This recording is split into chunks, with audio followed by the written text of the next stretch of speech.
Shalom అలేకిం, షాలోమ్ అలేకిం, షాలోమ్ అలేకిం.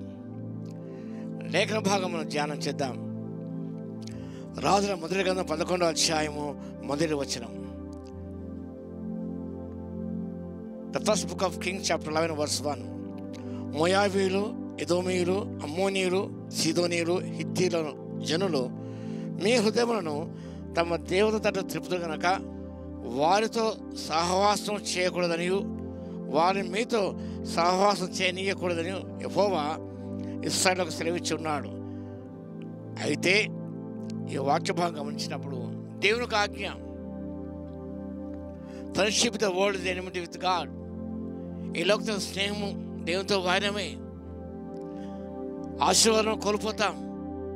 రాబోయే తరాలకు ఒక ఆదర్శవంతమైన మార్గాన్ని ఉంచలేకపోతాం. మన జీవితం శాపగ్రస్తంగా ఉండకూడదు, బ్లెస్సింగ్గా ఉండాలి, దీవెనకరంగా ఉండాలి.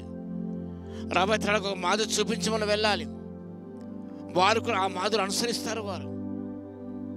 కానీ సొలొమోను రాజు మహాజ్ఞాని, ఆయన జ్ఞానం పొందుకునేవాడు.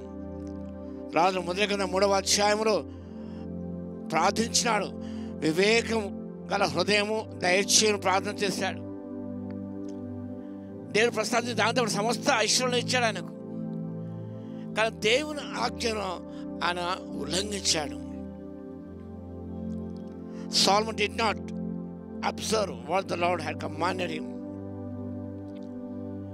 దేవుడు ఆజ్ఞాపించే రీతిగా నడుచుకోలేదు. అన్యులతో వియ్యమందకూడదు, సహవాసం చేయకూడదు, చేయనీయకూడదు అది. కానీ ఆయన వారితో సహవాసం చేశాడు. వారు అన్య స్త్రీలు వివాహం ఆడాడు. తద్వారా జీవితం గమనించినప్పుడు దేవుని దృష్టికి అంగీకారంగా లేదు. It's called misplaced love. మొదటి వచనం మనం చూస్తాం ఆయన, రెండవ వచనం మనం చూస్తాం love is good only when its objects are good. ప్రేమ మంచిదే, ఆబ్జెక్ట్స్ మంచుకున్నప్పుడు ప్రేమ మంచిదే. కానీ ప్రేమ మంచిది కాదు. ఆబ్జెక్ట్స్ వేరేగా ఉన్నాయి, తలపులు వేరేగా ఉన్నాయి. అనేక ఇతర వివాహం చేసుకుంటూ వచ్చాడు ఆయన. తర్వాత good in the sight of God. అంత మాత్రమే కాదు,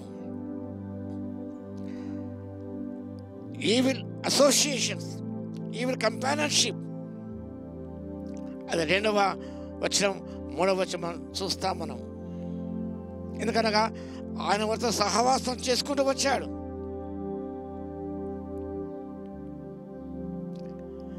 ఎవరైతే దేవుని అనుసరించరో అండ్ వారితో సహవాసం చేయటం అనేది ఆత్మీయ జీవితానికి అది మంచిది కాదు. అది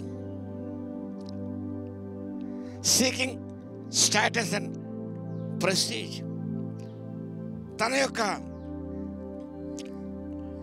స్టేటస్ తగ్గట్టుగా, గౌరవం తగ్గట్టుగా ఆయన నడుచుకోలేదు. ఆయన ఇది కాంప్రమైజ్ ద వరల్డ్. లోకంతో ఆయన సమాధాన పడ్డాడు. ఆయన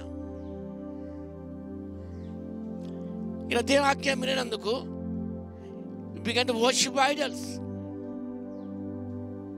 ఆయన దేవుని పూజ సాగాడు. వాళ్ళకు వాక్య భావన గమనిస్తే 7వ వచనం, అన్య దేవతలకు మందిరం కట్టించాడు, బలిపీఠం కట్టాడు ఆయన.